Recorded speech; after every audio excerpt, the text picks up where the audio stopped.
आज याच कायद्यांमध्ये ग्राहक कायदा जो आहे आत्ताचा त्याच्यात आमूलाग्र काही बदल करावेत याच्यासाठी आपण पाठपुरावा करतो आहे. आणि गव्हर्नमेंट ऑफ इंडिया किंवा भारत सरकारकडून आपल्याला नेहमी त्याच्यात म्हणजे आपल्याला विचारलं जातं आहे, आमची मतं घेतली जातात.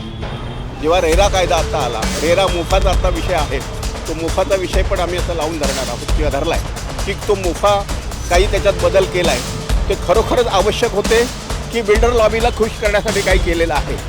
त्याच्यात प्रश्न आम्ही उपस्थित केलेला आहे. मुख्य उद्देश आहे की जागृती. तुम्ही म्हणालात ना आम्ही काय करतो आहे, तर आम्ही हेच काम करतो आहे. लोकांनी यावं, आम्हाला ऐकावं, त्यातली माहिती घ्यावी, थोडंसं सजग व्हावं, सक्षम ग्राहक करणं हे आमचं मूळ उद्देश आहे. त्यामुळे ग्राहक जागृती आणि ग्राहक संरक्षण आणि दोन्ही बाबतीत आम्ही आमचा प्रयत्न तर आहे, उदासीनता आहे, पण आम्ही नाराज नाही होतो, कारण हे आमचं काम आहे. मी अक्षता आणि आपण पाहताय मुंबई आउटलुक. आज मी ठाण्यातील तलावपाळी या ठिकाणी आली आहे आणि आज राष्ट्रीय ग्राहक दिन आहे. तर इथे खास मुंबई ग्राहक पंचायतीच्या वतीनं एक उपक्रम राबवला जातो आहे की ग्राहकांना सतर्क करण्यासाठी, त्यांच्यामध्ये अवेअरनेस पसरवण्यासाठी हा उपक्रम ते राबवत आहेत. तर त्यांच्याकडून जाणून घेऊयात नक्की हा उपक्रम काय आहे. मॅडम नमस्कार. तुमचं नाव सांगा आणि हा उपक्रमाबद्दल. आणि आम्ही जनजागृतीसाठी, ग्राहकांच्या जागृतीसाठी म्हणून हा स्टॉल इथे ठेवलेला आहे. तर विविध मार्क्स आपण जे देतो, ISI मार्क किंवा हॉलमार्क, या संदर्भात लोकांना माहिती देण्यासाठी म्हणून हा आम्ही स्टॉल केला आहे. किंवा आपलं ऑनलाईन बँकिंग किंवा जेव्हा आपण शॉपिंग करतो तेव्हा आपली फसवणूक होते, ती होऊ नये यासाठी काय काळजी घ्यावी याबद्दल आम्ही सांगतो इथे. तर त्याप्रमाणे आमची संस्था आणि काय करते त्याबद्दल पण इथे लिहिलेलं आहे की ही समेट आमचं असतं. समेटचं पण आपलं असेल ना, की तक्रार निवारण करण्यासाठी जर ग्राहकांना काही तक्रार निर्माण झाली तर आमची तक्रार केंद्र आहेत, तिकडे जाऊन तुम्ही तक्रार तुमचं निवारण होऊ शकतं. ज्या कंपनी थ्रू किंवा ज्या संस्थेने तुम्हाला तक्रार करायची असेल त्याच्या विरुद्ध, त्याच्यासाठी तुम्हाला इथे अप्रोच करायला लागेल आमच्या संस्थेला. मग संस्था दोघांचं मत घेते आणि जर दोघंही तयार असतील हा तक्रार सॉल्व करायला तर त्यांना बोलवून कोर्टाच्या बाहेर तुमचं तक्रार निवारण होऊ शकतं. हां, अशी ही संकल्पना आहे. नंतर आम्ही इथे अवेअरनेससाठी हे प्रश्नावली ठेवलेली आहे इकडे, की तुम्ही ह्या प्रश्नाची जर उत्तरं इकडे दिलीत तर आम्ही पर्यावरण रक्षणासाठी सुद्धा जर उत्तरं बरोबर दिली तर आम्ही ही कपड्याची पिशवी देतो की तुम्ही प्लॅस्टिक वापरू नये, ज्याच्याने आपले कार्बन फुटप्रिंट्स पण कमी होतील. यासाठी आमची जी संस्था आहे ती ग्राहकांना एक संघ बनवून, 11 लोकांचा संघ बनवून जे काय वाण सामान असतं महिन्याचं ते आम्ही घरपोच देतो त्यांना, जेणेकरून त्या 11 लोकांचं सामान एकत्र गेल्यामुळे कार्बन फुटप्रिंट्स कमी होतात आपल्या ह्याच्यातले आणि पर्यावरण रक्षण होतं. सर तुमचं नाव सांगा आणि मला एक सांगा की आजच्या ग्राहकांपुढे नक्की काय समस्या आहेत किंवा कशी त्यांची फसवणूक केली जाते. नमस्कार, मी प्रभाकर रामचंद्र गव्हाणे. खरं म्हणजे आजचा 24 डिसेंबरचा दिवस मुळात का साजरा केला जातो हेच बऱ्याच लोकांना आमच्या माहीत नाही आहे. आपण राष्ट्रीय ग्राहक दिन म्हणतो. एक जागतिक ग्राहक दिन 15 मार्चला असतो, ज्या दिवशी 1985ला आपल्याला काही हक्क मिळाले, त्याच्यासाठी तो आपण, त्या आठवणीसाठी आपण तो हे करतो. पण आजचा दिवस आपण का साजरा करतो तर राष्ट्रीय ग्राहक दिनाच्या दिवशी आज 1986ला आपल्याला जो ग्राहक हक्क व ग्राहक कायदा मिळाला 1986चा, तो पारित झाला होता.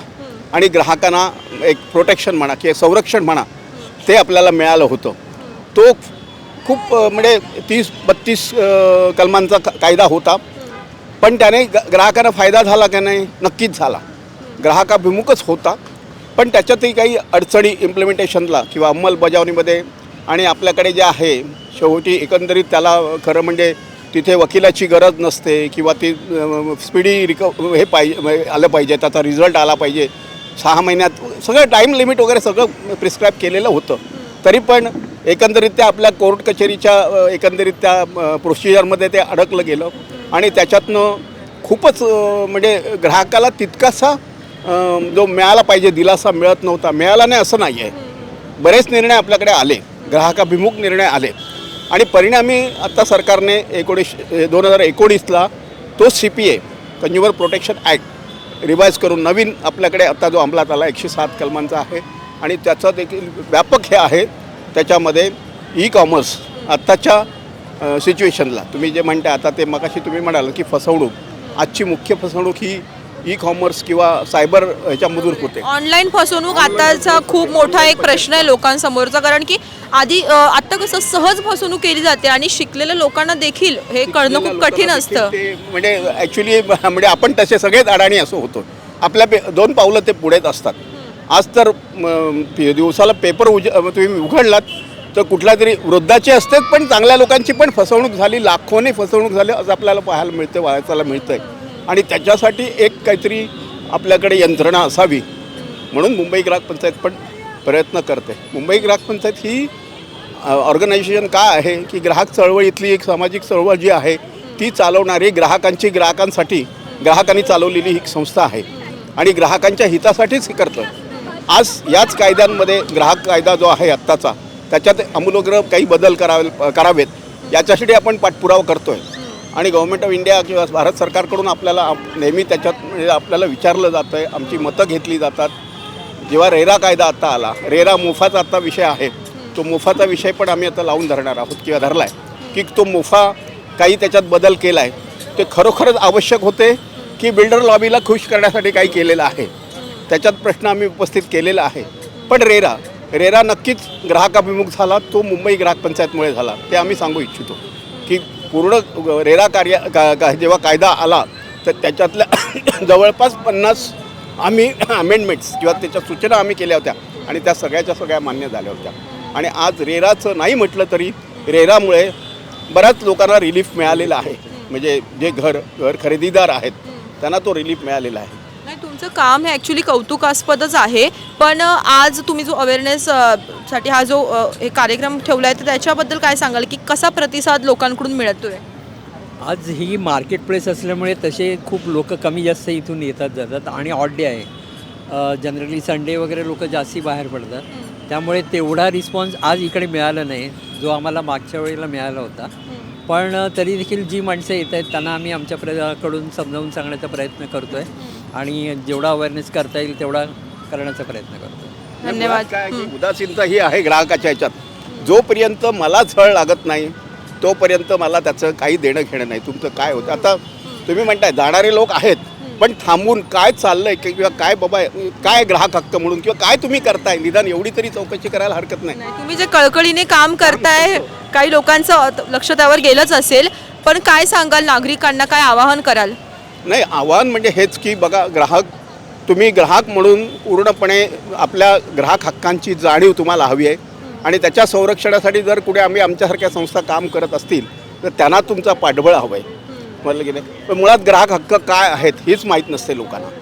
मग आमचा आम्ही सांगतो 6 अधिकार दिलेले आहेत. निवडीचा अधिकार आहे, सुरक्षेचा अधिकार आहे, म्हणण्याचा आहे, तक्रार निवारणाचा आहे, ते सगळं असं आपण सांगताना पण या गोष्टीची पण जाणीव नसते. मला काय तक्रार उद्भवल्यानंतर मला काय करायला पाहिजे. आम्ही तक्रार मार्गदर्शन केंद्र पण चालवतो.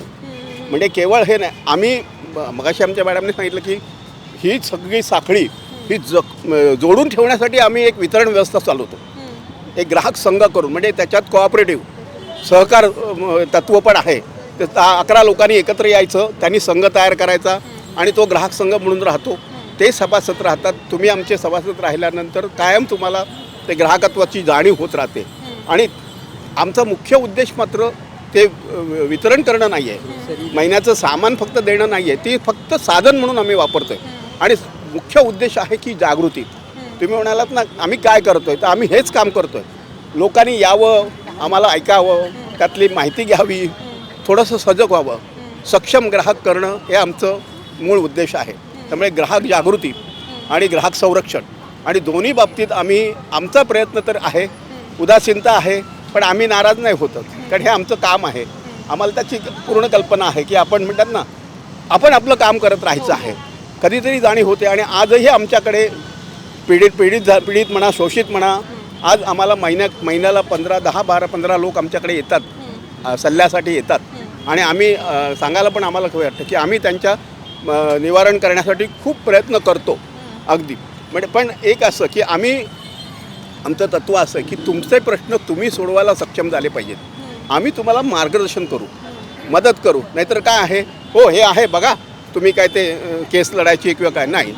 तुझे प्रश्न वकील नको आहे, तुम्ही तुमची केस मांडू स्वतःही शकता. आपण सक्षमपणे लढू शकतो, तुम्ही फक्त करू तयारी असायला हवी. आणि हे पिटी मॅटर्स असतात, काय फार मोठ्या ह्याच्यात नाही. त्या बाबतीत पण आमचा लढा सुरू आहे की ह्या आता समजा काही एखादी वस्तू 1000, 2000, 4000ची साडी घेतली आणि त्याच्या बाबतीत काय प्रश्न उद्भवला, त्याच्यासाठी तुम्ही जा कंझ्युमर कोर्टात आणि हे, कारण शेवटी कोर्ट म्हटलं की मग ते ॲडमिशन आलं, वकील आलं आणि ते सगळे प्रोसेस आली. तर त्याच्याऐवजी एक गव्हर्नमेंट ऑफ इंडियाकडे आपण हे केलेलं आहे की एक अशी एक अल्टरनेट व्यवस्था तुम्ही करा आणि ती आहे प्रोसेसमध्ये. त्याच्या आधी आता नॅशनल कंझ्युमर हेल्पलाईन गव्हर्नमेंटने सुरू केलेली आहे आणि ह्या अशा पी टी केसमध्ये तुम्हाला तिथे तक्रार केली जाते, घेतली जाते. तुमची तक्रार ऑनलाईन आहे, ईमेल आहे, त्याचे सगळे अवेलेबल आहे ऑन ह्याच्यात नॅशनल कंझ्युमर हेल्पलाईन. आणि त्याच्यावर तुम्हाला तक्रार करता येते, तुमच्या प्रश्नाची तिथे तड लागतेच. आणि आत्ता ह्या ज्या म्हटलं अशा काही मॅटर्स आहेत की जिथे लोकांना कमी किमतीचे असल्यामुळे लोक पण मग शेवटी हे करत नाहीत, डेअरिंग करत नाहीत की बाबा जायचं का. तर त्याऐवजी तिथून ती एक यंत्रणा आपल्या असावी. तसंच मगाशी जे म्हटलं ई कॉमर्स आणि आता हे सायबरचे फ्रॉड, बसलेला असतो माणूस कुठेतरी अमेरिकेतून किंवा कुठेतरी तो थायलंडमधून हे करतो, इथून लोकांना फोन करून पैसे हे करतात. हे क्रॉस बॉर्डर जे झालेलं आहे तर त्याला काही आपल्याकडे यंत्रणा नाही आहे. तर अशा प्रश्नांची सोडवणूक कशी करावी, तर global ODR alternate dispute resolution व्हावं. तर जागतिक स्तरावर आपण आपली संघटना आमची त्यासाठी प्रयत्न करते आणि त्याचाही आम्ही तो प्रस्ताव ठेवलेला आहे. पाठपुरावा करते आणि पाठपुरावा मागणी देखील करतोय तुमची आम्ही. करणं सुरूच आहे. जसं सांगितलं की 10 वर्षापूर्वी जसं 1985चा उल्लेख केला, जेव्हा आपल्याला जे काही कायदे किंवा मिळाले तर मार्गदर्शक तत्त्व UN मध्ये झाली होती. तर त्या मार्गदर्शक तत्त्वांमध्ये सुधारणा करायला हवी, त्याची गरज आम्ही प्रतिपादन केली 10 वर्षापूर्वी 22 डिसेंबर 2015ला. आणि तेव्हा एक अशी यंत्रणा निर्माण झाली जागतिक स्तरावर इंटर गव्हर्मेंटल हे म्हणून. आणि ती यंत्रणा काय बाबा सुधारणा करायला पाहिजेत, याच्यासाठी मार्गदर्शक तत्वांमध्ये काय केलं पाहिजे, ग्राहक हक्कासाठी काय केलं पाहिजे. आणि ती आज 10 वर्ष त्याला पूर्ण झाली. आता हे उपक्रम खरंच छान आहे.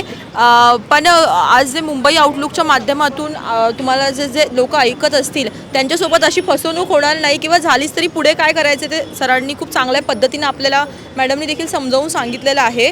धन्यवाद.